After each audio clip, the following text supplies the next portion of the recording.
This is Abnormal Entertainment. I am a real American, fight for the rights of every man. I am a real American, fight for what's right, fight for your life. You're listening to the No Cry Zone, a progressive political podcast on the Abnormal Entertainment Network.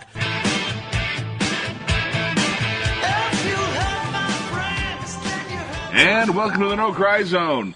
We are having class outdoors today. I see. Echo, echo, echo. No echo. All right, shh. Yeah, it's the sound of nature. We're camping. Well, it's the sound of the freeway, which is about a mile that way. That's that's how you camp in America. Yeah. So what we're doing, we're practicing our survival skills since at the UN, President Douchebaggery threatened to completely obliterate something along those lines, Rocket Man. Yes. So I feared at first for Elton John. Then I got like, oh, it's not Elton John, it's Kim Jong, what's his nuts. Right. Yeah. Oh, God. But I do think that we are now stuck on 0 hour 9 a.m. Since we're going Rocket Man now. I think 9 a.m. now. Every 8:55, I look at the clock and go, oh, 0 hours coming up? Anybody see the picture of Kelly doing the head Yes. slap? Oh, my yeah. God. Perfect. That was like what He's America having a felt, stroke. right? You're like, oh, God, the pain. There was they had pictures of multiple delegates out there. The people from Kenya were laughing. Yeah, the laughing was the thing that really caught my attention. One of the big laugh lines, one of his unanticipated laugh lines. Laugh line. Yeah. When he was talking about the failure of socialism worldwide. Yeah. And that got to a noticeable chuckle throughout the chamber. Because I'm sure the people in Norway and Denmark and Sweden were all like, oh, yeah, we're living in a hell. And Canada and the UK and Scotland and Ireland and the industrialized pieces of Africa, most of South America, the U.S., Yeah. Sorry. Yeah, that's we're like, socialized. We're socialist democrat. Yeah, democracy. I hate that argument that we're going socialist. We are socialist. We're just partially socialist. That's why we have sidewalks, yo. Yeah. So, there was that, and then there were the moments that he paused. You said laugh line. Yeah. Oh, my God. It's so true. Yeah. Then there were the moments where he paused, I think, waiting for applause, and none came. There was at least one that I saw that he stopped and he kind of like, oh, okay. I guess This was I'll like keep going. Rowan and Martin's Laugh UN. It was absolutely horrible. It's like the worst show. I was looking at a right-wing site that was like, oh, this isn't so bad. There's many leaders around the world that have come to the UN and done crazy things, and it was Gaddafi and Iraq, and they were really putting these people forward like, oh, well, at least Trump's not as bad as that. Ill. Yeah, Ill. yeah, He was and up there. Netanyahu with his little time bomb graphic. All those things aren't good. No. They are just, to compare ourselves to some of those whack jobs is a step backwards, you know? Oddly, we funded most of those whack jobs. Oops. Oh, yeah. Yeah. Yeah. Yeah, And I guess the thing one thing that always bugs me is when I have to tell people how to do their job. Okay? Yeah. And I can do it better than you, even though I'm diametrically opposed to what you do. So for Trump, I go, okay, if your view of the world is it's America first and we have to go it alone and we're going to lead the way and you can follow if you want, but we're going for... Okay, if that's your strategy, which is a shit idiot strategy, but if that's your way, this speech is your chance to walk in because, frankly, we keep the UN funded. The United States is the major funder of the United Nations. Mm-hmm. And so... if you had an ounce of any kind of intellectual brain matter, which, considering who we're talking about, that's a lot, you could go in and make a case to say, hey, people, what did you think was going to happen? Okay? 70 years on of funding this organization, you're largely ineffective. I'm not saying that that's true. I'm just saying this is the case he would make. Look, you're largely ineffective. You spend a lot of money to criticize and chastise us. And why would you think that we would stand for this much longer? Okay, the bill has come due, and we're here. I mean, you could have made that kind of an argument in a way to say it's time for you to wake up, that there's a new world order, whatever you want to call it. But instead, he just went in, and it was like he held a campaign rally at the UN. Yeah. And it was a chance for him to show off tough talk. The stuff that got him elected. Utter destruction. Yeah. Utterly destroy North Korea. Utterly destroy. Yeah. And the long gas lines for the country that doesn't drive cars. You know, it's all lies, it's all threats, it's all, you know, it's all silliness is what the rest of the world is viewing him as, is just silly, you know. They realize that he doesn't know what he's talking about. But the red meat of his base is this stuff. Yeah. And they don't care what the rest of the world thinks. Since we're still dealing with ethnocentrism, American exceptionalism, we're better than them just cuz. Just cuz. Just cuz. Just cuz. Why? Freedom. Yeah. Yes, nowhere else is free. Right. You know? Right. So another great performance on the world stage, and I guess you could say that in a way, Donald Trump is being successful in uniting the rest of the world Against us. in knowing that this guy's an idiot. I don't even think it's an against. It's a giant commiseration. Yeah. Because when I deal with people in England a lot, and I have artists all over that we're working with, and most of the time they're like, you know, sorry, I guess I don't know what to tell you. Yeah. You know, and then whenever the Brits make fun of me, I'm like, Brexit, dude, okay, come on. And they're shut up for a minute, but Trump is so much worse than Brexit. It's I mean, we laugh, and as we should, because a lot of it is laughable, but it is so disheartening, demoralizing, and dangerous what he is doing. He alone. You know, one of the things he talked about was he wants to have a 4th of July parade now. On Pennsylvania Avenue, where we will have all of our military might on display. Okay, he talked about this just the other day, and said that he got the idea when he was in France for the Bastille Day parade, and it was a great idea because they show off their military might. We should, and you go, we don't do that. Sorry, we don't do that. These are the kinds of things and you know his base. They're going to eat it up. Yeah, parade, America, cuz, freedom. They're going to love it. So they're going to want to see, you know, tanks and missile launchers. They're going to love all that shit. They're going to think it's like, you know. What can't the cops have? You know, exactly. And, and so you go, but this is the denigration of the norms of our society. They're being whittled away, and in some places just being chopped away. Well, these are unstated norms, too. You know, like vulgar displays of power. Right. It's just not what we do. You don't need to. We don't need to. When you're the leader, you don't need to. Because people, they just know. Yep. And so, you know, marching, this is what was small penis, you know, freaking dictators do, is they show off their military might for the world. Right. Oh, wait. We should have a parade then. and a lot of our intel comes from those parades. You know, they put all their stuff out there, and we get to that's that one, and that's that one, and we can do better than that one. This could turn into the Moar, though. Yeah. The mother of all rallies. Oh, God. Pale in comparison to the Juggalos.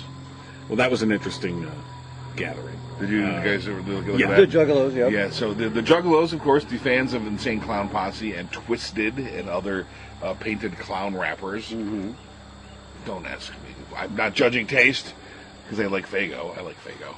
And 2,000 of them showed up to protest their classification as a gang. Right. Which I completely agree with. I know of Juggalos. I've hung out with Juggalos. They're not really a driving force of wickedness. They're kind of too stoned all the time. Yeah. To do anything wrong. Isn't that one of the name of one of the members of the group? Too Stoned? Too Stoned, yeah. Yeah. Shaggy Too Dope is actually a real name. I know. So, what's the other one? Violent J and Shaggy Too Dope. Yeah. Neither of them very violent. They were professional wrestlers for a while. Right? Weren't they the ones, if I recall correctly, about 10 years ago, didn't one of them pull out a gun and he dropped it and it went off on accident?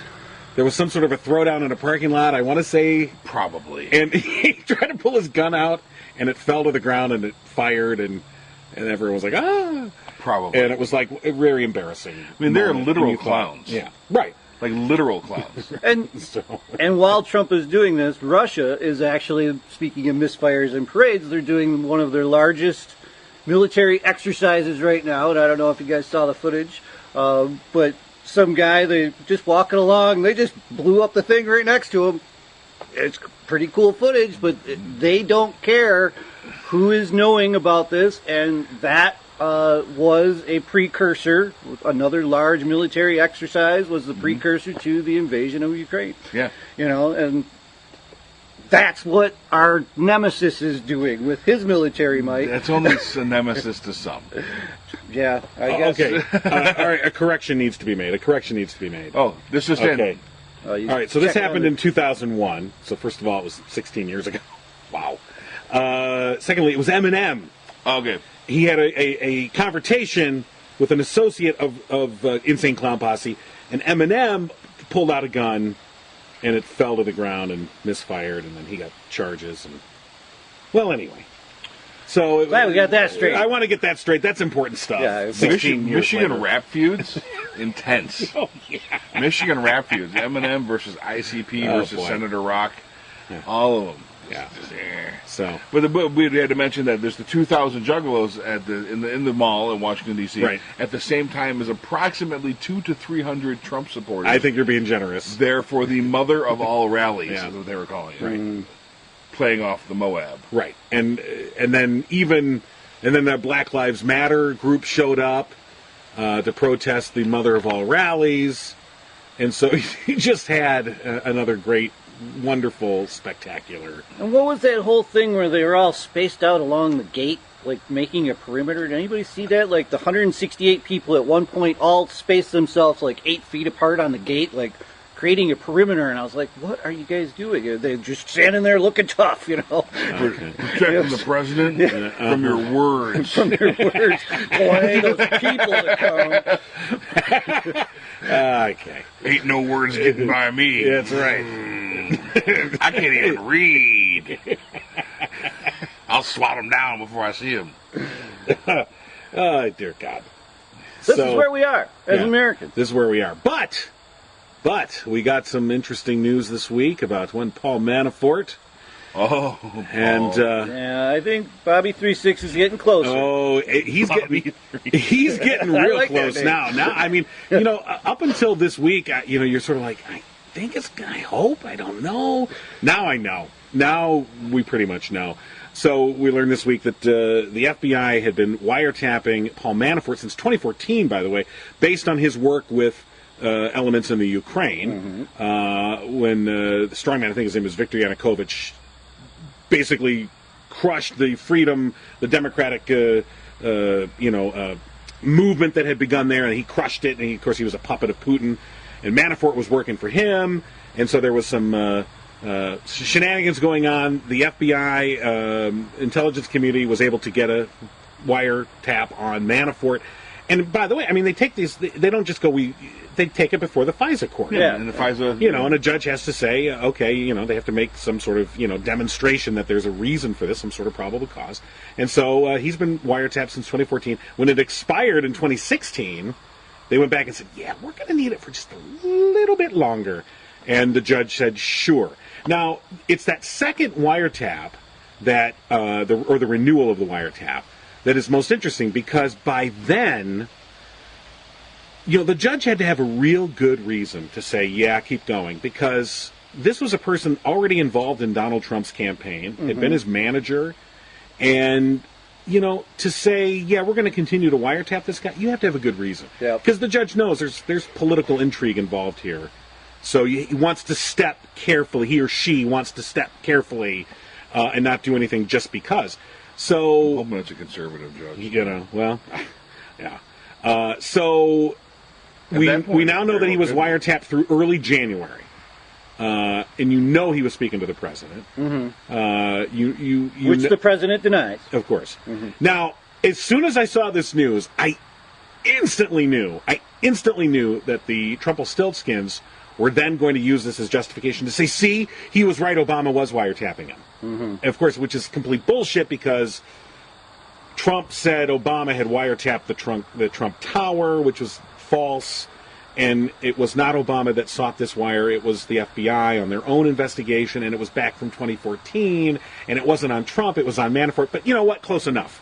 So they're all claiming, see, Trump was right, and I find that to be the height of Well, you knew that was going. well, yeah, of course. And as they have done time and time again, and as their dear leader has done time and time again, they get their ass handed to them, and then they declare victory. And my thought on that was Trump knows what they know. And that's why he didn't pipe up. He kept his mouth shut at the end. Oh, well, I guess it didn't really happen because somebody came to him and said, oh, yeah, this is the conversation you guys were having. Do you guys want to put this out that we were wiretapping you? But there was Trump said no. So I think there are tapes. I think there really are Nixon-style tapes with undoubtedly. Trump's voice, with Manafort's voice. Seth Abramson, journalistic investigator, he basically said that what when you look at the legal advice that Trump has been getting, it's the worst. The worst. Ty Cobb, okay, this guy who's not the pitcher. No. Although he might have been better. He might have been better. He was his great grandson though, isn't he? Was he related? I don't know. Oh, maybe. He's a descendant. I don't know. I read that in the article. Okay. Where he was having his discussions. But, okay, so this guy, it basically talking about how at every turn when a competent lawyer would have said either A, shut up, okay, or B, you need to really say this to try and kind of head that off. And at every turn of this, Trump has just basically poured gas on the fire. And, it won't go out. I got to pour more gas on this thing and make it go out. And it just keeps burning higher and higher. And he's got incompetent legal counsel. Because because he's like a mafia guy, he only trusts certain people. So he's not the kind of guy to go out and get the A+ legal talent in Washington, which is there. There's plenty of it. Oh, yeah. Half guys in Congress. Yeah, well... the legal no, they represent half the guys in Congress. Okay. Gotcha.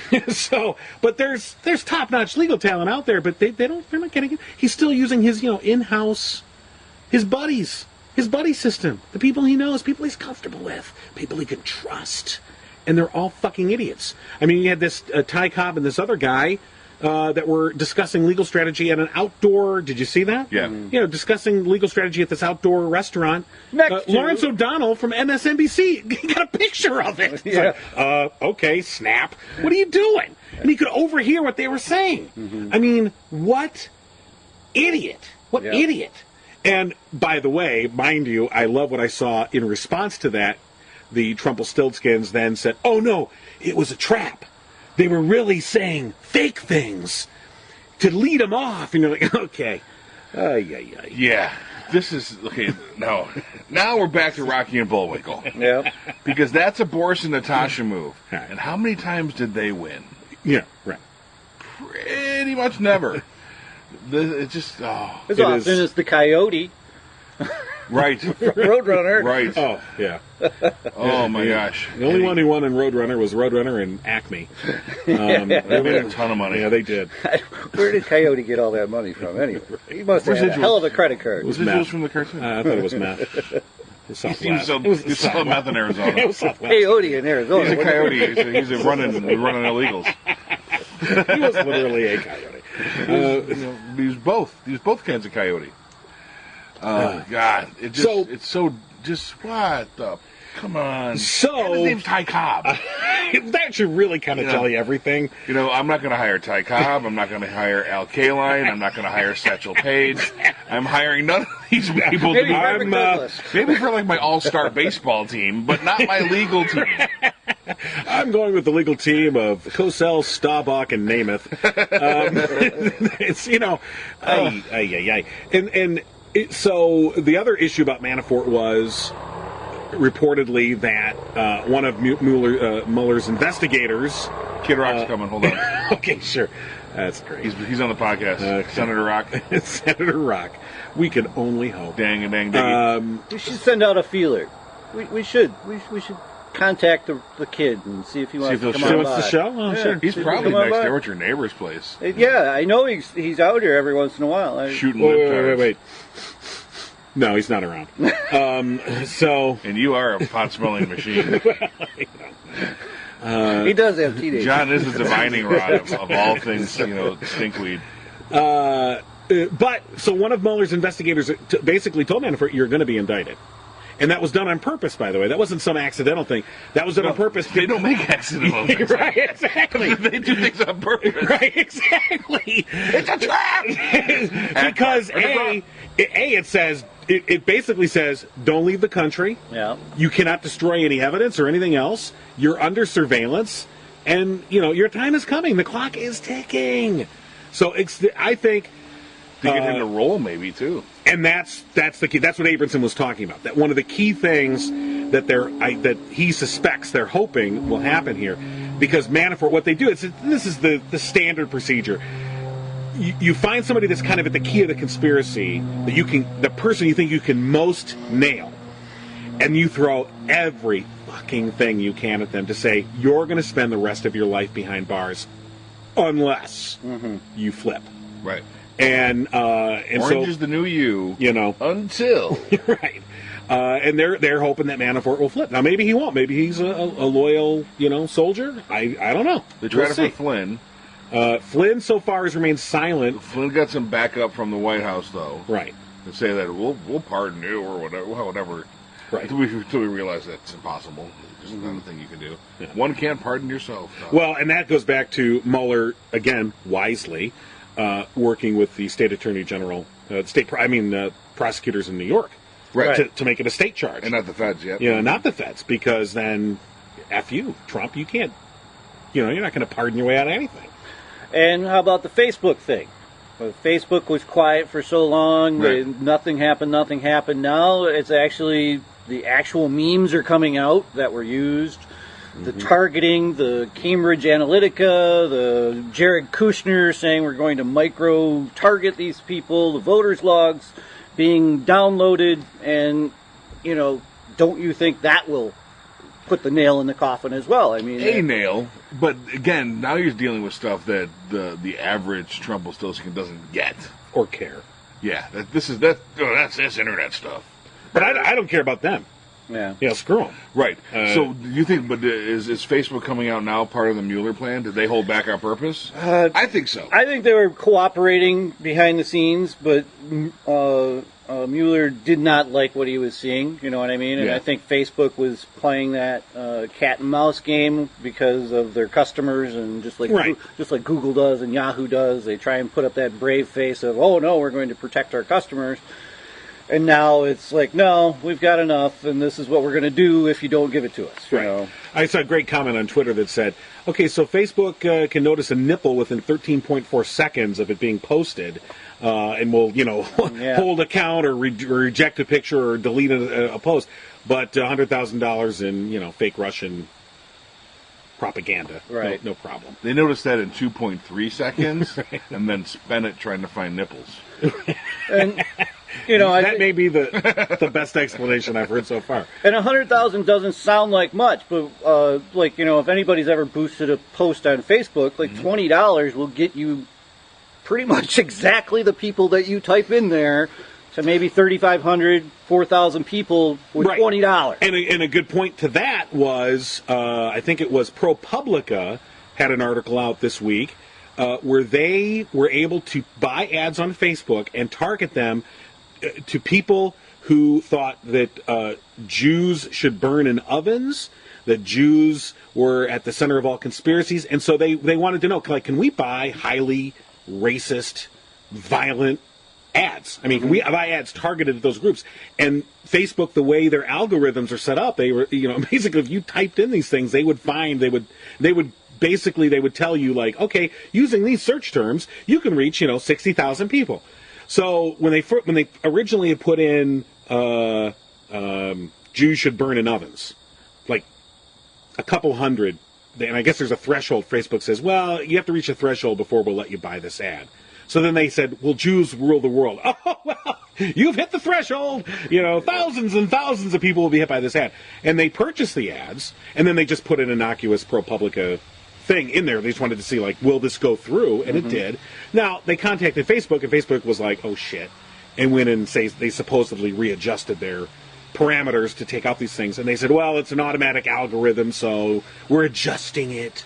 But the point being, the Russians were easily able to micro-target those ads. And it didn't matter that it wasn't... they didn't need to reach 1 million people. They only needed to reach a very key 10,000 person constituency in New York or in Michigan or Pennsylvania. And if this isn't their first rodeo, Brexit, all across Right. Europe in all of those elections, they've been fine-tuning this mechanism.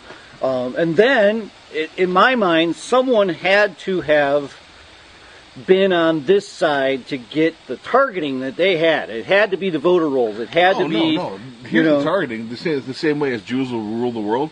Put in Hillary Clinton murderer.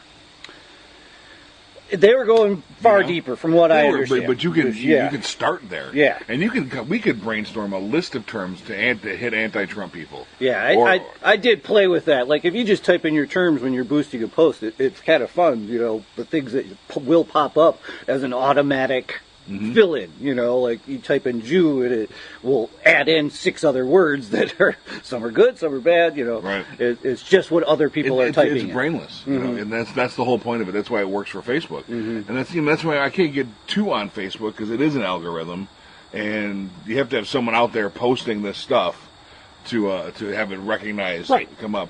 So, but policing their hate speech is something that they don't really do very well either. Right, but you shouldn't be able Unless to... they shouldn't do it. Right. Still, but you shouldn't be able to buy ads based on hateful, violent rhetoric. well, you shouldn't, but if it's an algorithm, then how do you stop it? It's just it's a you, tool. You adjust the algorithm. It's like well, how can that ratchet's being used to fix a Nazi tank? It's a ratchet. You can't ban the ratchet. So you can fix the algorithm, but again, you got to know people are doing it first, and they're probably just looking at numbers at this point. Yeah, but in a Lots of political sphere, I mean, you could adjust the algorithm very easily. Put in those 25 terms. If anything pops up that has to have a human intervention to fix it, and you know that they do that with other things, with nudity, with Nudity, I think that's an algorithm too. child pornography, other things like that. Those things are in there in that algorithm very easily. Right, but okay, so here's the algorithm. So the thing about nipples, for instance, of course they're trying to keep pornography off. But there was an issue where nursing mothers, pictures that were perfectly normal, legitimate, natural of a mother nursing her child, and boom, those got tagged basically as pornography, which they're not. And there's the human element too. People can tag stuff and report. Right, but and that was happening as well. But they refined the algorithm after people complained. Right. And said, hey, you've got there's some nuance. You need to have some nuance here. Here's devil's advocate stuff. Why is the complaint over my breastfeeding picture is being removed greater than the offense over seeing the nipple? What if we have a large Muslim contingent? Well, I always argue. I always go back to the classic free speech anthem of Extreme from the 1990s. If you don't like what you see here, get the funk out. Yeah. Could you sing that? No. If you don't like what you see here, get the funk out. Get the funk out. Get the funk out. All right. Anyway. Nice. Thank you. That was extreme. It was. Better than I could have done. So. But to me, I always will fall on the side of, again, just because you don't like it doesn't mean somebody else can't enjoy it. If you don't like it, look elsewhere. Go somewhere else. Right. You have every ability to not look at this. Go look somewhere else. It's like with TV. If you remember, if anyone remembers the name Terry Ricolta, she was the housewife from Michigan in 1987 who was watching Married with Children, its inaugural season, and she was working out on her glide step or whatever, and she's watching Married with Children, and it was being very obscene, and her child was in the room, and she was working out, so she couldn't stop, and so her child had to watch this very obscene program because she was in the middle of her workout. And she made a big deal about it, and this program shouldn't be on TV, and da-da-da-da, and it was like, I mean, almost instantly, thankfully, the public reacted and said, hey, fat ass, get off your machine and turn the TV off. I mean, if it's so offensive to your child, why are why do we have to be deprived of something that we enjoy? Well, Married with Children. It was a good show. It was a good show. But that notion of the lowest common denominator must determine what the rest of us see. So I'm always going to fall on the side that basically says, are you singing Married with Children? Get the funk out! Get the funk out! We'll have a battle of bands. Okay. So anyway, Old Blue Eyes versus Extreme. Yeah, there should be more free speech, not less. Thank you. Wow, this is hate speech. Yeah. Algorithms. You fucking ruin I'm everything. a jerk. I know. I was waiting that whole time for this, just to end with that, because I am. You're the Roadrunner. I am. You are the Roadrunner. You were waiting there with your painted tunnel on the side of the mountain. Pretty much was. He's running. He's singing. He's running. He's having a good time. Get the fuck out! Get the He's building up speed, and then, yeah, if you don't like that burning Jews in ovens thing, just change the channel. Mm-hmm. Right. To some other Food Network show, because that's probably Chef Ramsay's next show. Cooking Jews. All right. How about, it seems like you guys are against that somebody on this side was giving the Russians tips on what to do. No, not at all. What about them using the Russian propaganda on our side? I mean, Trump was coming out in speeches talking about the things that were on RT. I'm totally not against collusion. Yeah. Well, okay. You need an operator here, I mean, money doesn't launder itself. True. You need an operator. And then, that same operator, maybe Paul Manafort, is feeding Trump what to say. Mm-hmm. We could see, how when the political PAC started, those clever the politicians are not supposed to speak with the PACs, of course, but we had keywords and we had, odd statements and sayings that were communicating things to the PACs. It could be the same thing here, Mm-hmm. Look at when Trump asked Russia to hack some more emails. Right. Those emails. Absolutely. Or when he told Flynn to stand strong. Yep. And right then, Flynn stopped cooperating with congressional investigators. And Arpaio got pardoned right after that, didn't he? Right after he did the Stay Strong? Not for Flynn. Well, not for Flynn, but Arpaio got pardoned. Well, he said, I'm going to pardon him. And then he did it. I thought that was a message to Flynn. Yeah. Yeah. Undoubtedly.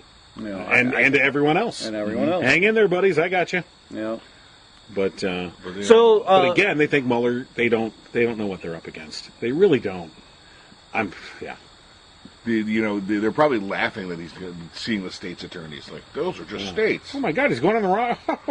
Those idiots. All right, Wait, what? Let's go to Taco Bell in the drive-thru and talk about our strategy. Yeah, and on the mic. That's picked up by every ham radio operator on the planet. Oh my God. Speaking of hot mics, there you go. Our friend from New York getting caught on the hot mic talking about Trump. What's his name? Not Pelosi, but Schumer. Yeah. Getting caught on the hot mic, basically being a dumbass and telling his whole strategy. He really likes me. He really likes me. Everything will be fine. I told him that he should be able to pivot. Is this really what our Democratic leadership is working as, And this is, yes, it is, because Schumer and Pelosi are the perfect duo to get Trump on their side. Because he's been making deals with people like Schumer and Pelosi for years. East Coast money, East Coast Jews, East Coast business owners, they're familiar to him. That's it's easier to make a deal with him than Ryan and McConnell and those rubes from the Midwest.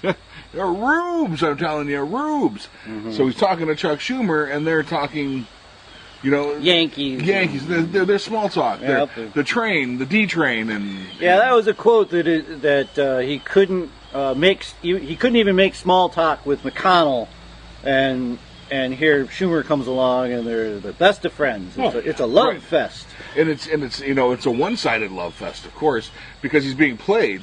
But again, it's down to familiarity with him. Mm-hmm. He hires these lawyers because they're familiar to him. They're who he deals with. Right. He's got the East Coast policymakers, the guys that he's been giving money to and dealing with for years and years and years. Pelosi and Schumer, and their ilk. Those are his people. Those are who he talks to. That's why he got along so well with Hillary Clinton prior to running. Right. And you can't talk to these country bumpkins. Mm-hmm. They don't know what's going on. They don't know what the pressure's like. Yep. And they don't. which is resulting in. And the dollar amount of the deals too. You Right. know, the Midwest guys probably aren't in on the $1 billion oil deal for in Russia to Yeah. get the sanctions removed. These You are know, the same guys that are fighting for that $3 million for a bridge that they get 20% off. Yeah. This Right. is low stakes. I don't need to deal with low stakes stuff. Yep. So They're not making the deals yeah. like he makes. And can we talk about money in politics today? I mean, we have the Again? Senate. We I have don't the know. Senate. Yeah, Graham Cassidy. Yeah. Well, the Graham Cassidy doing the health care, and what was the Senate? Oh, the Michigan Senate. The Michigan Senate bill Yeah. making it easier for almost They- anonymous donations of any size. They took Citizens United, which was already horrible, and said, "Hey, what if we multiplied it by 10? No, 100. Okay, let's all vote." So it's even worse than. So they basically passed this. It's going to the governor's desk, and Snyder says, "Well, I'll review it before I." Okay, whatever, asshole. He's going to sign Of course he will. because he's going to get money for it. Of course. Or if he he's already- going to if do he the didn't bidding. already. He's going to do the bidding of his masters, and he'll sign what they tell him to fucking sign. And it's a horrible, horrible bill. It allows politicians to now just openly see before. And the thing was, is this is where we're at now. Before you had to do it with a wink, wink, and a nudge, nudge, and you'd still get the money. Now we're like, you know what? You shouldn't have to care. wink, wink, or nudge, nudge. You can just go ahead and say, send it on in. And so now you can just openly solicit dark money. You do not know where it's coming from, and you can solicit it in any amount possible, as much as they want to give, and they can send it not only to you, but more importantly, they can send it to these aligned PACs, super PACs that you can have now as a candidate, so that it's those aligned super PACs that run all the real shit, lying ads, the ads that basically lie and distort Everything. Those are the ones, and then they go, "Oh well, I that's not mine. I don't have anything to do with this. I don't know what you're talking about." But now they have complete coordination, and they don't even have to pretend now. Yeah. And so you're going to see this happen, I think, throughout state houses across the U.S., at least the Republican ones, which are most of them. And so Citizens United is metastasizing. Right. It's getting worse. I mean, if you thought it was like, it couldn't get any worse than this, it can, and it is. And don't you think this would be a wonderful rallying cry to bring America together, to say, hey, this is the history of it. What this is all about is rich white guys not wanting to have to put up with us peasants. It's Yes. the government is supposed to be the peasants. You know? Yes, but 35% of those people want to be governed by rich white guys, want to be ruled. And what do you think the cause of that is? I tend to think it's the common rhetoric of the trickle down they have bought into is if I can't get the big factory, the big Nike factory to come here because of low taxes and all these wonderful backdoor deals, then none of us will have jobs. It's even worse than that. It's more simplistic than that. I don't want to have to make decisions. Yeah. It's The sad. rich white guys make the decisions better. Yeah. That's why they're rich, right? And that's what we're boiling down to. That's what that speech I talked about earlier, that not on here, but earlier, that Neil deGrasse Tyson was talking about. We can't, a vast majority of Americans can't make choices or can't make a decision without multiple choices, and they prefer to have decisions made for them. It's easier, it's simpler, and that way you can have that whole victimhood thing when it goes wrong too. Oh, it wasn't my call. I didn't end up here. And that's where we're at. That's a large reason why Trump's in there. He's a rich white guy. He's rich, see? He's successful. Hey, we heard it from Agnes. We did. I mean, Trump is as good as FDR because they're both rich. End of story. And they both made decisions for me. Yeah. And we want, unfortunately, people want daddy. But, Hillary Clinton's rich too. She's just a woman. Well, yeah. She is not helping things. There's only right so now. much we're willing to put up with. Hillary is not helping things as we speak. Her book, she has all the right in the world to write it and release it whenever she wishes. It's her deal. But It's not getting the response I think she hoped for. I don't think she cares. I think it's getting plenty of response. I would disagree with that. And I think I think let Hillary Clinton say what the hell she wants to say. Oh yeah. Yeah, And- it's getting tons of response, and of course, people on one side are using it, pieces of it for this. People on the other side are using it for people like this. But I think that her being part of the conversation again is really the bad part. Right. 'Cause Well, we just got to a point where but people why? weren't pointing at her. but why is as it bad? It's bad because she's the excuse for why he's there. And for why Democrats are bad. Yeah, But they're always gonna. They'll always have an excuse. They're gonna have an excuse no matter what. They will, Right. but now she's convenient. Mm-hmm. She's super convenient and easy. When we have to make it harder and they have to think about what the excuse is, that's even better. But because they were starting to move that way, she was gone, and there were some of them that were going like better than her, Mm-hmm. still, but they were slowly fading back, springboarding back into the conversation. I reiterate what I said last week, which is that a major portion of the Democratic coalition are Hillary supporters. Yes. They are diehard Hillary supporters, and don't go chasing a penny and lose $1. In other words, don't try and get the fringe to go, oh, we got to get this 4% over here that flipped the election, and you lose the 50% of your mainstream coalition. The mainstream coalition, first of all, I mean, when you look at amongst progressives and Democrats, females, overwhelmingly for Hillary. It's a mistake. It is a mistake to somehow say she should shut up and go away. And I'm not saying that's what you're saying, but it's isn't. what the message is, essentially. No, it's not.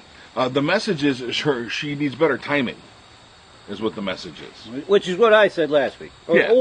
Or at least the first part of her book being about unifying America. Not even the Democratic Party, unifying America to the things that they're already accustomed to. 40-hour work weeks and paid vacation and the things that we've already accomplished, health care, the things that are already there under our belt should have been kind of labeled out first. You're in my making the opinion. standard Rob assumption that anyone's going to read the book and not just pick out what they think is going to be beneficial to them at that point. No one's read the book. I don't think that's true at all. Well, no, not the opposition, Oh, yeah. Yeah, they- the opposition. They don't know how to read. But but they do. I keep saying it's not about the burners. It's not about those that we're trying to collect up. We're trying to collect up the independents that voted for Trump. But don't disenfranchise your base trying to do it. You have to hold on to the base. You have to. And the base You don't likes think- Hillary. I don't know think that I know that is a counterintuitive argument to say, oh no, they don't. Yeah, they do. By the way, who got 3 million more votes than Trump? Hillary Clinton. She's not a disliked person. She's a disliked person to them. Hell yeah. And they're gonna do everything to justify their 25 years of utter fucking bullshit against her. And I'm not saying she's perfect, and we've talked about her imperfections, and I'm not here to defend some of the things that she's done that I think were mistakes. That's not the point. The point is I think it's a mistake for party leaders and for those who want to run. I'm talking about the people that want to run for president as Democrats in 2020 or want to run in 2018 for any of the other offices. It is a mistake to somehow disavow or push away Clinton. It's just as much of a mistake to do that as it was for Democrats that pushed Obama to the side in 2012. We're like, thanks, we're just going to be over here by ourselves. I mean, I don't think that anyone's disagreeing with you. I'm just saying the timing of this. If she would have waited closer to 2018, come out with her book, because this is raw wounds. We're talking about raw wounds, and we're talking about she was almost out of the rhetoric for the right. She was nearly not part of the rhetoric for the right. They'll always be happy to bring her back. They will be happy to bring her back, but if she comes back, look at what time has done for George W. Bush. Yeah. Donald Trump has done that. No. George W. Bush looks like a Rhodes Scholar because of Donald Trump. He's lovable now, and I'll tell you why. He's not out there making decisions people hate.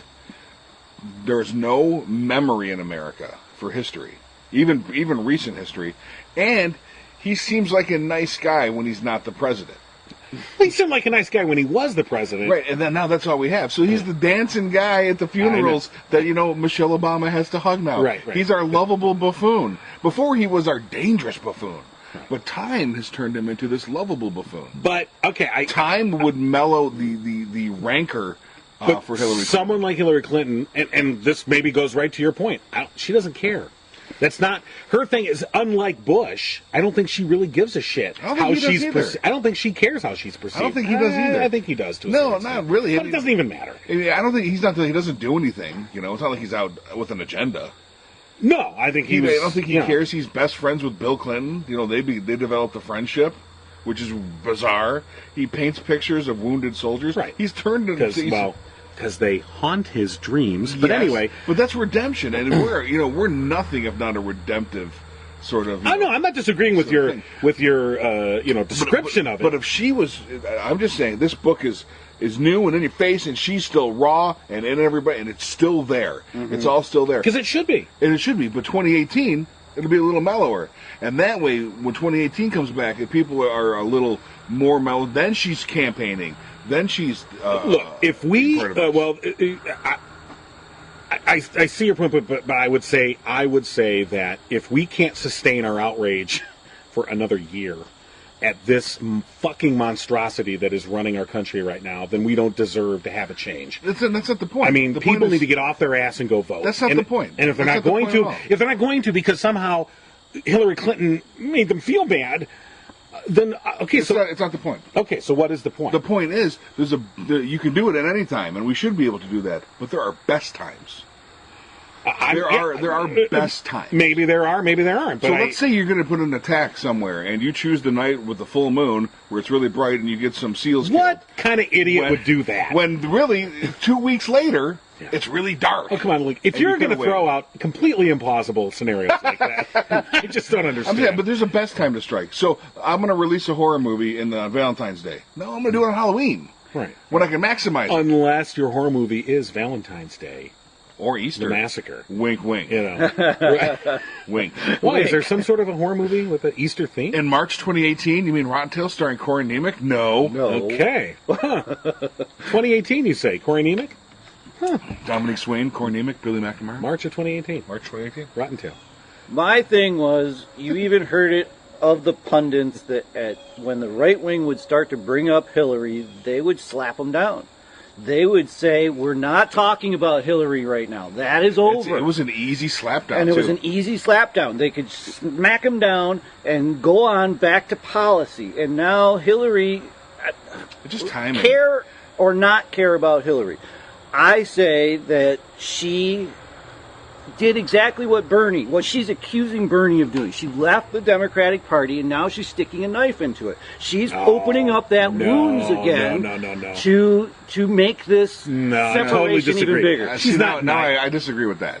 She's not knifing the Democratic Party. I think she's. I see this opposite from you guys. I think this can be a uniting element. There should be it could be. I'm talking about opposition here and the ease of rolling this out. It could have been even a big, because now there's a bunch of Democrats that are going to push against her the same way they pushed against Barack Obama in 2012, and largely because she's still an anathema to some people. Right. Largely their districts don't accept her, but time mellows, man. But Nixon is not a supervillain anymore. People still talk about right.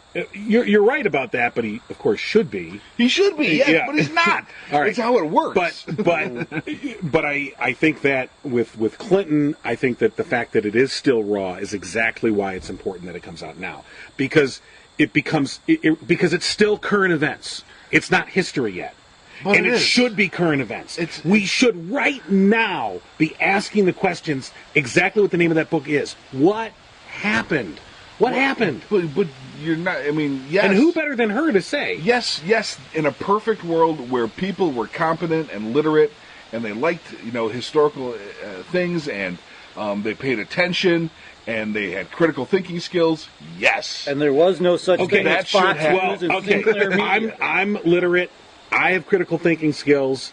I'm not alone, and I want to hear this. And you're a minority. Okay. I'm not sure that that's true, And if it is, then we should work to make that not true. And we shouldn't pander to the lowest common denominator. It's not pandering, though. It's timing. Well, it's marketing is what it is. Well, I think if you want to talk marketing, I think the marketing is this is perfect. Oh, if you work for the book company, now's the time. I'm not talking about the book company. Well, that's right. The book company. When you said marketing. Well, no, politics is marketing. Right, I was talking about the marketing of her book. Oh, no. Now's the time. But all the executives got together and said, this is... Oh, now this is the time. Yeah. I mean, from that perspective, What's good for the publisher, not so good for the rest of us. Well, I think now is the time, like I said, because it's still current events, and we should be having this discussion. It shouldn't pass into history before we start to ask questions. But you do realize we're not going to have this discussion. We will. We're having it right now. Stop. You know exactly what I mean. We will have this discussion. But a vast majority of the political landscape will not. She will become villain again. She will be Emperor Palpatine, and she's back to the murderous. Better than her. Look at Trump. Better than her. Look at that. Look what she said about Bernie.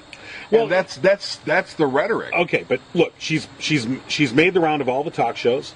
Okay. She's, I think she was on Kimmel last night or the night before. She's on Colbert. That's what it was. She's on Colbert. She just did Fresh Air the other day on NPR.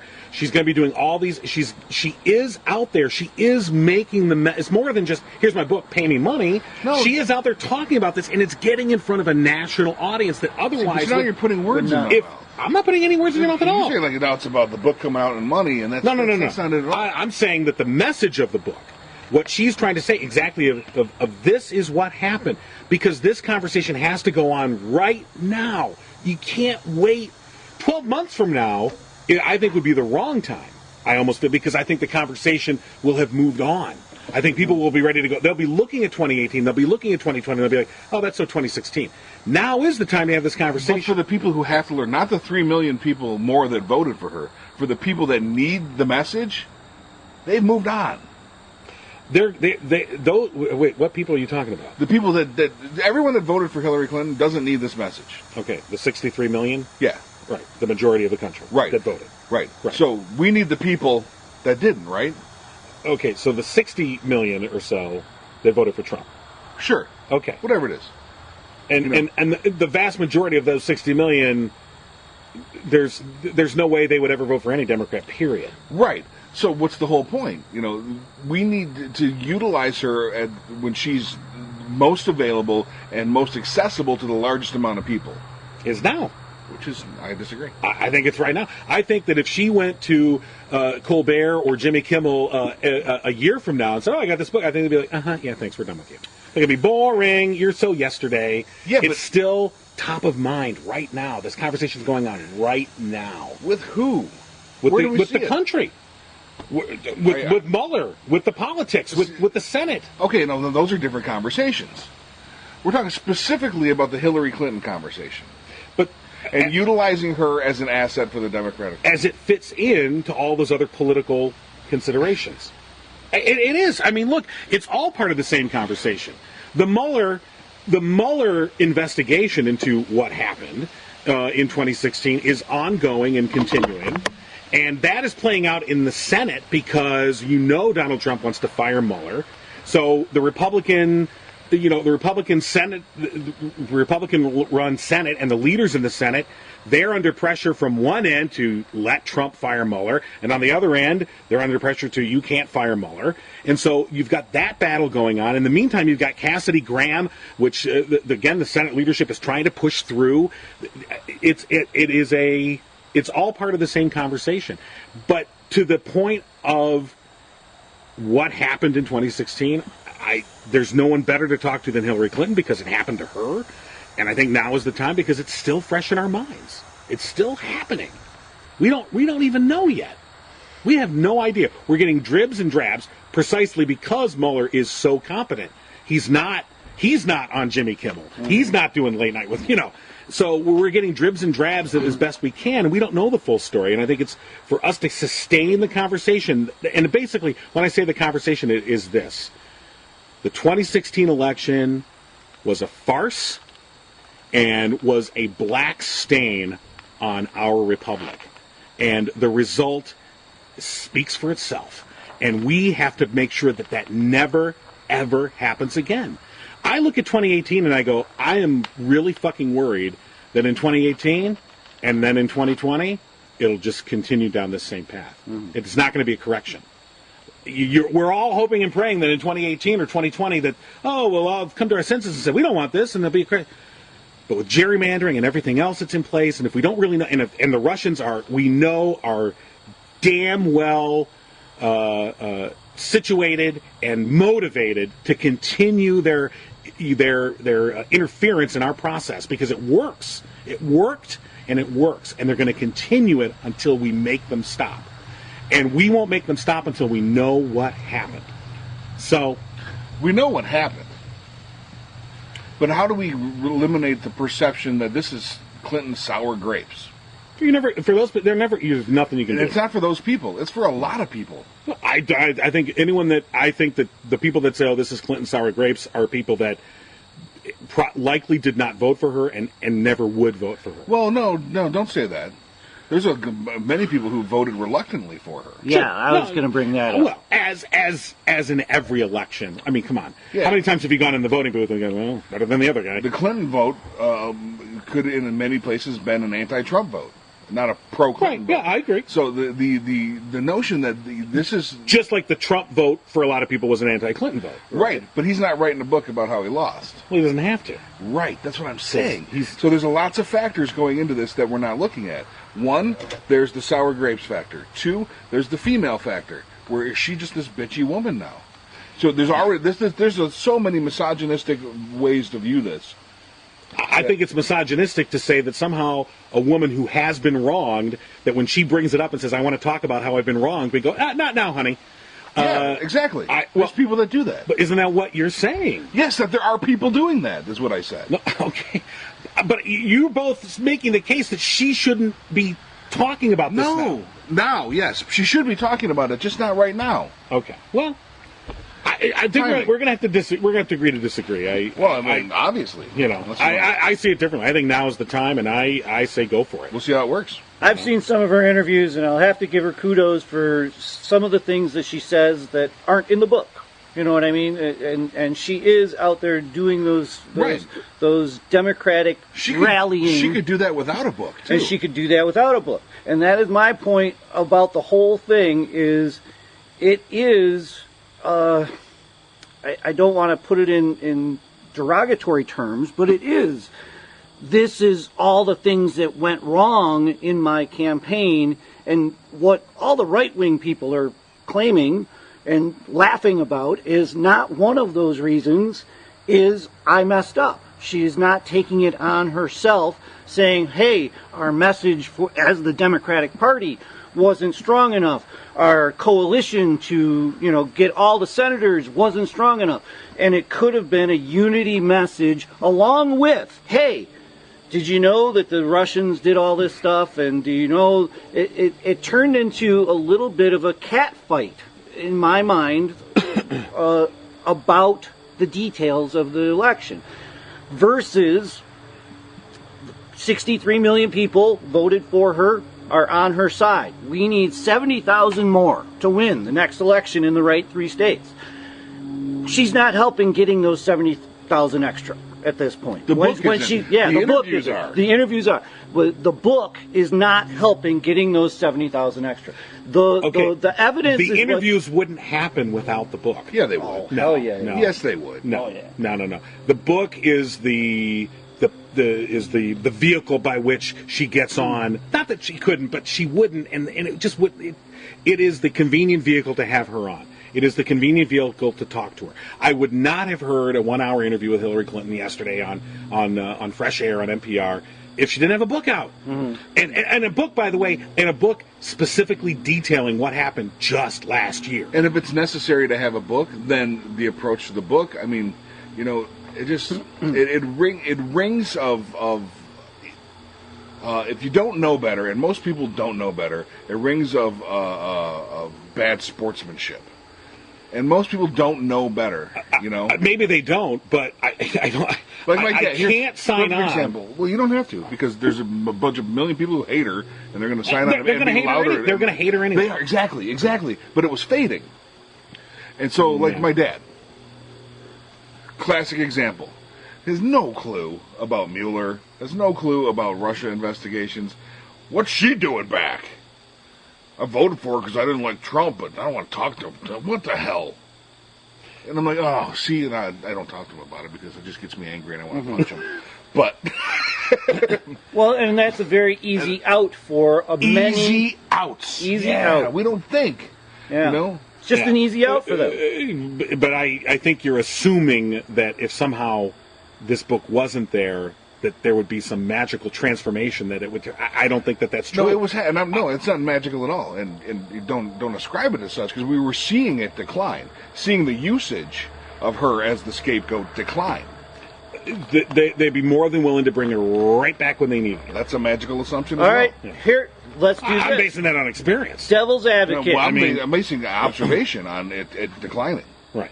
Well, I guess the point is we've just spent half an hour talking about something that don't fucking matter because it's out and the book is here. Right.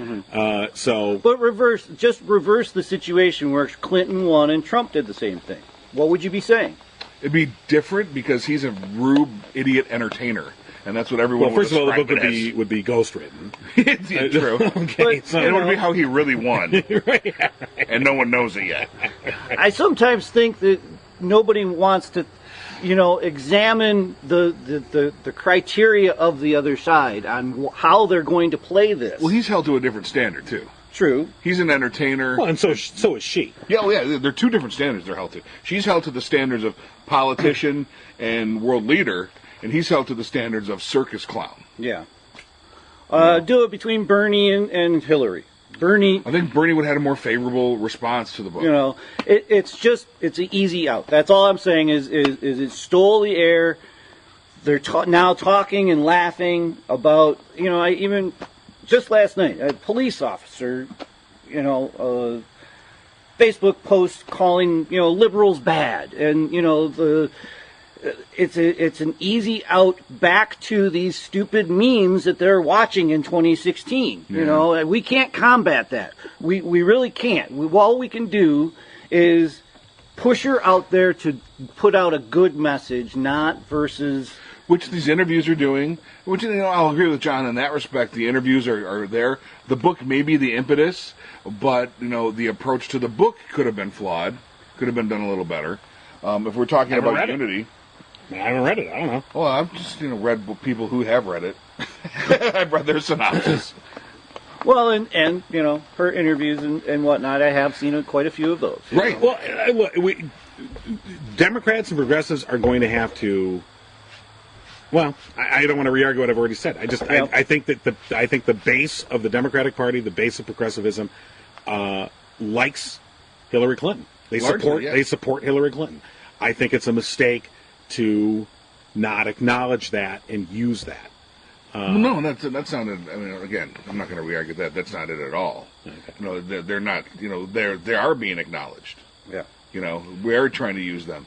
We're trying to get the people that were marginal too. But if the message is, hey, lady, shut up, because we need to appeal to these fringe elements, it's the base. That's the group that's going to feel. They're going to feel like, all right, we're the ones that are being betrayed. But that's not the message. No one's telling her to shut up. Her book's out. Like you said, it's redundant. I'm just saying that it could have been better timed. No one's telling her, stop. Go away now. Take your book and leave. Okay, I understand. But I'm just saying if the book didn't exist right now. Right. A better rollout would have been But the thing is you were both criticizing her for the timing. Yeah. And I think that, I think she has. I think it only makes sense in the year after an election, in the year after an event, that you put the book out about the event that just happened last year, and especially when it's a fresh conversation that's ongoing. We're still having this conversation. What happened? It's a well-titled book because what happened? It could have a question mark at the end, and it doesn't because it's her version of what happened. But we all know there's sort of a unprinted question mark there because we don't know what happened. We're still asking that question. And I think you're giving far too much credit to some people. To who? Just, the perception of it. I have no idea about the perception. I'm just saying that I think perception is truth. Well, I think that those people that are going to... I just think the people that you somehow think because the message I'm getting here is that somehow this bad timing is going to translate into people not voting for Democrats in 2018. That's not the message at all. Okay, so what is the message? The message is that this is in an ill-timed book. It's not going to do anything. I think it's having the exact effect it should have. We're having the conversation. Not we are. But I mean, I think that there is a conversation now going on. It's the same conversation, though, that was there before the book. All right, You know, I'm going to get off this merry-go-round. It's the same thing over and over. So. I have notes. You guys want to talk about something else? What do you got? Well, these are all the things that I kind of realized are different since Mr. Trump has been president. That we are now very close to. Is one of them Hillary Clinton wrote a book about losing an election? No, one of them is 'cause that's different. Is that we are very close to war with North Korea, and we never really were close to war. We had them, doing things in the nuclear arena, but we were never really close Don't to forget, war. we only have an armistice with North Korea. Mm-hmm. That's technically the war was only halted. Mm-hmm. There was never a peace settlement. And true, There have been times of tension, but yes, times of tension. they've never I mean, been this tense. We've never, to my knowledge, Yeah. threatened obliteration of their whole country. Even when we were at war with them, we were still not threatening them. We've never threatened the obliteration of any country. Right. Even Exactly. the Japanese or the Germans in World War II, we didn't threaten to obliterate. did it. Yeah. Okay. Well, It was sneaky. I mean, Japan. and we did some horrible things, which we had to do because war is hell. But there wasn't any notion of we are going to literally, flatten some country and kill everyone in it. Mm-hmm. But anyway, go on. The Iran deal is now being, threatened. It was a done deal. We kind of had that in our rearview mirror. We knew what to expect. Now it's all up in the air again, and people are on edge. Right. We're back to that, hateful of the other. When in fact, probably less than a 0.01% of us has ever set foot in Iran. We make these assumptions on what they're doing, especially in these type of countries where it's very anti-American. They have a government that is bringing up these things, but we don't really know how the people are, reacting to those threats. They could be just as scared of their leaders as we are of Trump.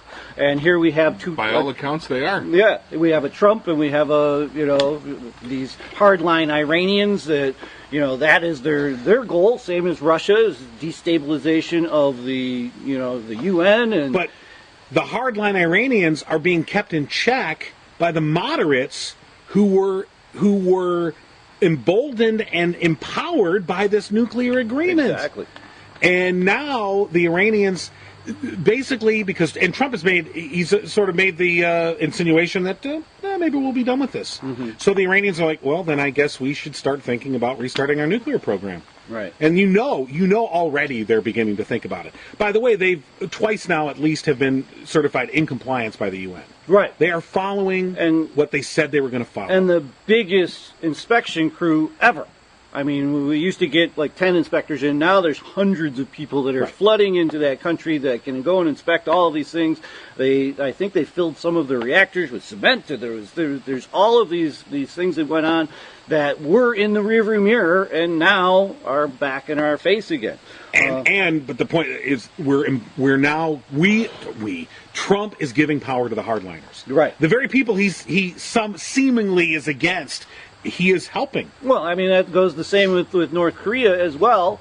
I was watching an interview from a girl who she escaped from North Korea, and she said, you guys just don't really understand the government there. From the age of, your school age, the story problem is, if you have two American bastards in a pit and you shoot one of the American bastards, how many American bastards do you have left? That is the rhetoric that they put on to basically take all the money from one. One is the answer. One American bastard. But that's how a dictator works, and that's like our Trumpism and our big parades and our big American patriotism push now is stealing those two things. libtards in a pit. Yeah. And again, with this rhetoric about utter destruction, all you say to the North Koreans is hurry. Yeah. Get these ballistic missiles. You better get them sooner. All you do is you lock them on course, the course they've been on, right? And you accelerate it, because now more than ever they are convinced they must have nuclear weapons. I have a map of the world here at night, and you can see a vast difference between South Korea and the North Korean part of that peninsula. There's one little dot at night of light in North Korea. So that it tells me that even if these guys got nuclear weapons, they would have to starve their population to keep them up. They've done it. You know, they've done it, they've done it in the past. But at some point, if America just ignores them or does covert things to slow them down, or even, God forbid, they get it, and then what are they going to do with it? You know, we take care of them in a almost you know, I'm not even going to acknowledge you type of a situation. What if they get a rocket that runs off of Soylent Green? Maybe they're going to. And then, you know, there's the trade deals. The trade deals, TPP, I think it was dirty and underhanded because it was at the end of the Obama administration, and the real players there were the companies that were going to be trading together, and that was the problem there. But to cancel it all together is, you know, I don't know if anybody's watching the Vietnam series right now on PBS. I was just going to bring that up. That was one of the big things that we were fighting against was, you know, if we don't have trade with these countries, there is no way for us to have an upper hand. You know, if we aren't trading with them, if we aren't giving them the good stuff that they want, whatever it may be, whatever they may need, then we don't have a negotiating spot at the table, period. Mm-hmm. So, you know, here we are again, Southeast Asia.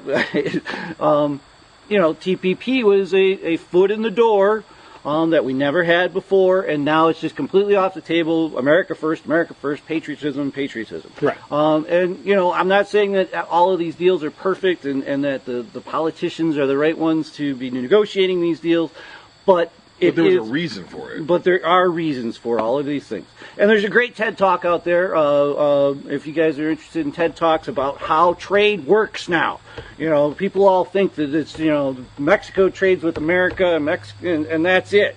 Well, no, you know, a part of an airplane comes from all around the world. One comes from Italy and France and this and that, and it's this giant sphere of trade that goes on, and the world is now part of that. And when you say we're going to isolate ourselves from the rest of the world, you're once again making your country less desirable to any of these other trading partners. Right. When a guy driving a Ford laughs at the guy at the Mazda and says, "Buy American," the guy at the Mazda can say, "Every piece of this car was both made and manufactured in the United States. By the way, your car, most of it was made in China. It was assembled in Mexico. So fuck you." Right. Where the profits go? So where the profits go, though? Exactly. Tell them where they go, John, in your Mazda. Your profits go to Japan. Which then reinvested here. So interesting, though. You bring up the Vietnam series just to tie back into North Korea. Mm-hmm. You know, it's interesting watching the Vietnam series and how they dig into the complete misperception in Washington of what was going on in Vietnam, i.e., they saw this as a communist insurgency, and instead, what it was a nationalistic independence movement. Right. They completely misread it, and the thing was Ho Chi Minh.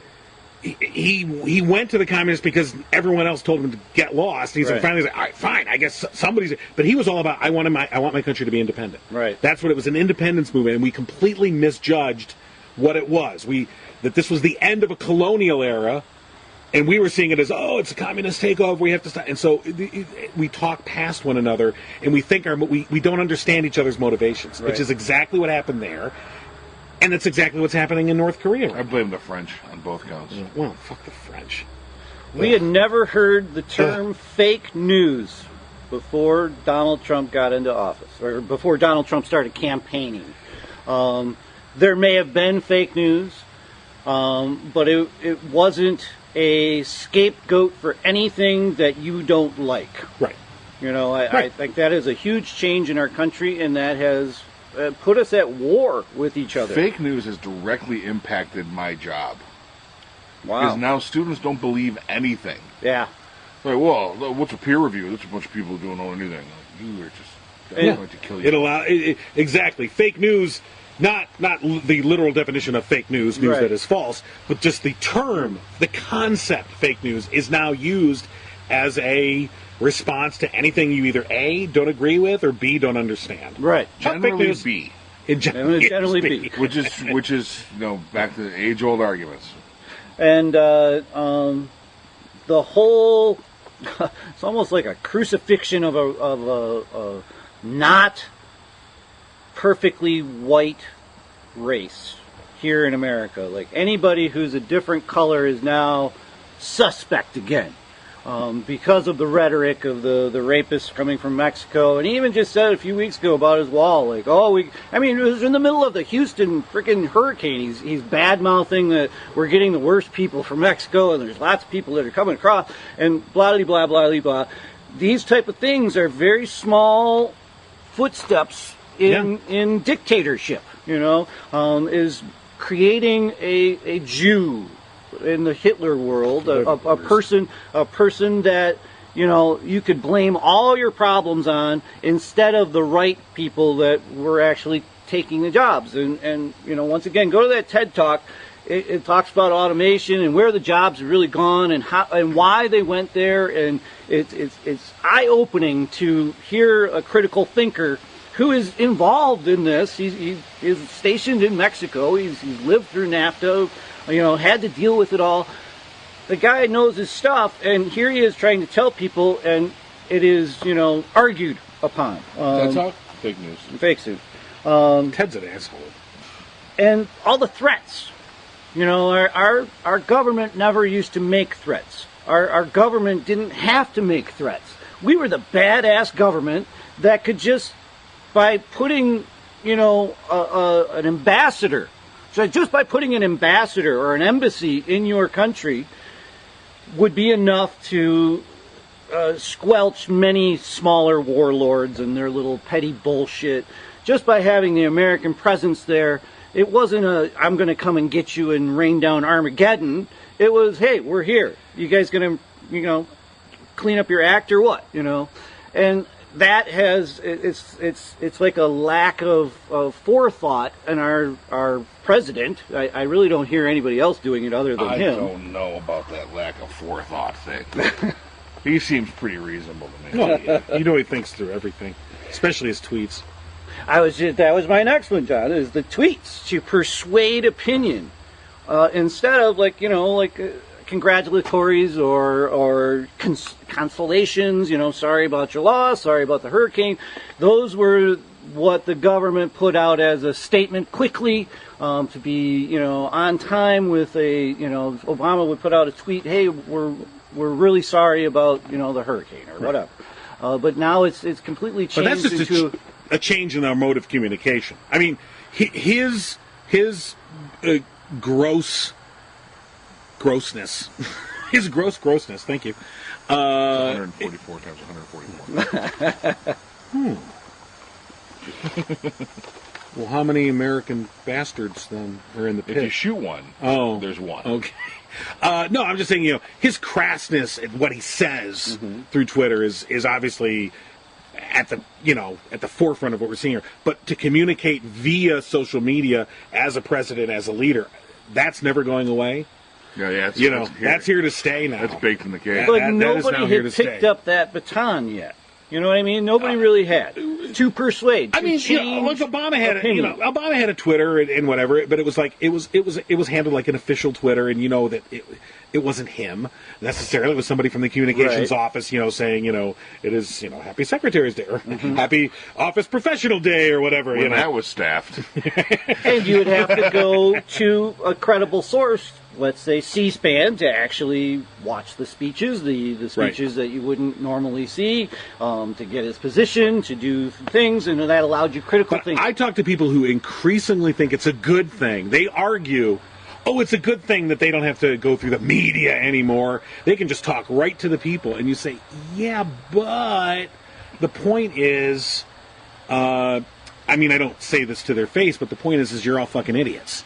And the point of the media, the point of the fifth estate is to provide some, a critical analysis to what you've said, to ask a question. Mm-hmm. And now it's just become basically a popularity contest. I can speak, I can speak directly to people using Twitter. I can talk right to my followers. I mean, think about the words that we use, the terms we use for Twitter. You are following somebody. Mm-hmm. Facebook, we're friends. Yeah. Hi, we're friends. Twitter, you're my follower. That's why it's perfect for Donald Trump. Right. You're following me. I don't have to deal with you. I don't have to follow you. Mm-hmm. So when you look at his Twitter account, he's like following 73 people, and there's millions of people following him. It's perfect for someone like this, and it's just never going away. So it's going to come down to the character of the person that's using it, and I think we can see what we have right now. And my last one, which I'm going to open it up to the floor to see if you guys had any others, was the. It's tilted. It is tilted, and guess who's the highest? in more ways than one. Wow, Trump bro. Yeah, well, I'm learning all my tricks. That's what the new world is, right? That the I talked about earlier is the things that the Democrats have accomplished since, let's just even put it since FDR, since the 30s. The things that have come along have now been turned completely 180, and they are now bad things. They have turned the tables on things that people actually enjoy and would scream about if they were taken away. But in order to label a whole half of our country, or whole half of our voting country, as bad guys, these standard American pie principles have been demonized. And I see this over and over again, like I was telling you, a police officer calling liberals bad, and because of what? And I tried to get into it with them, but it ended at that, it's the liberals are wrecking the world. Well, no, the liberals really didn't wreck the world. They were a part in the making of the world, and Republicans were a part of the making of the world, and we have to get back to that. Is I am first to agree that I do not agree with everything that the Democratic candidates come out strongly for. Or don't come out strongly for. Like Medicare for all. I mean, how long has it been out there? Bernie's been bringing it out every year. It's only been this year when we had this scare of the 32 million now people being, kicked off insurance, that now our big 5 Democratic senators have signed on board with Bernie. Well, if it was a good idea now, why wasn't it a good idea 5 years ago, 10 years ago? Why have we not been talking about these things? And I just want to try and tell people that it's the money that is ruling all of this, even in the Democratic Party, and that's what the ammunition is against. And we have to start coming up with a plan not to disenfranchise the Hillary voters, not to disenfranchise the Bernie voters, or the people who were Bernie voters and went to Trump. That's still just labeling a problem that we all are avoiding. What this labeling is doing is giving us the ability to end the conversation, just like my friend did when I asked about what's wrong with being liberal. He ended the conversation. That was his thought, and that's the way he's going to be forever and ever because of that label. Conversation? What? Was this an online conversation? Yeah, but it's someone close to me. Right, but that's how you end a conversation, because it's online. Because it's on. You couldn't stomp away if you're in a restaurant. True, and I have had those in-person ones with people of the opposite side that have gone better. I don't think I changed any minds, but what happened was I wasn't viewed as the demon anymore. So anyway, that's just my take on it, and I just wanted to put those things out there, trying to get our own party to understand them, that there are people with opposite views. And yes, you do have to talk to them because they are part of this country. And if we win this time and it isn't exactly like we say, they're going to vote us out the next time.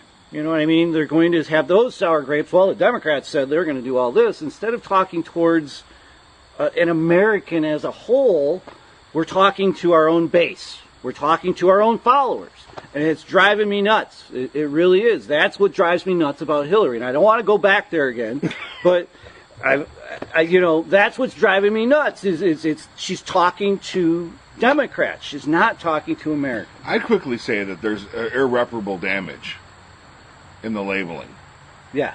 It's what it is now. There's conservatives, there's liberals, there's Right. Democrats, there's Republicans. We demonize each other. Yeah, and that's how it's going to work. We demonize and we dehumanize. Right. And that's kind of what's going on. Right. It's interesting. I think you always you talk to people, and if you talk to a conservative, diehard conservative, and you say, if you could push a button or have a magic wand to make all the liberals go away, not the people, but liberalism go away, would you do it? Or if you had a magic wand that made everybody in Congress a Republican, would you?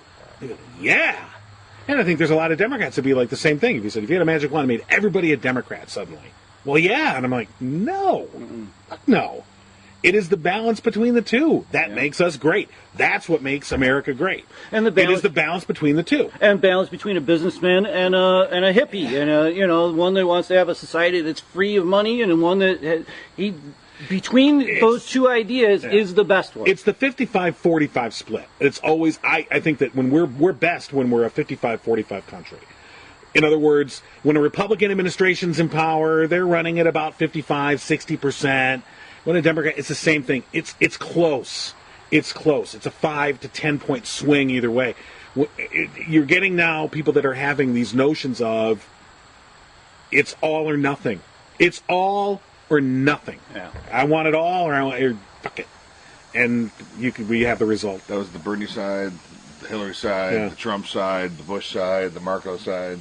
And, if you don't believe us, go back and look at the campaigns from even Bush or the Bush and Gore. They're tripping over themselves trying to give people, citizenship and, all of the things that are demonized now by one side and demonized by the other that they're not.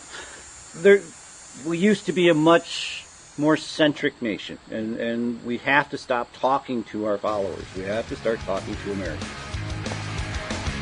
Hear us, America? Idiots. Don't wanna be an American idiot. Don't want a nation under the new media. And get you with the sound of hysteria. Subscribe to the No Cry Zone on iTunes and Stitcher and at abnormalentertainment.com/No Cry Zone. Find the No Cry Zone on Facebook and tweet at No Cry Zone. Email nocryzonepodcast@gmail.com. And for more podcasts, comics, books, movies, and more, head to abnormalentertainment.com. You've been listening to the Abnormal Entertainment Network.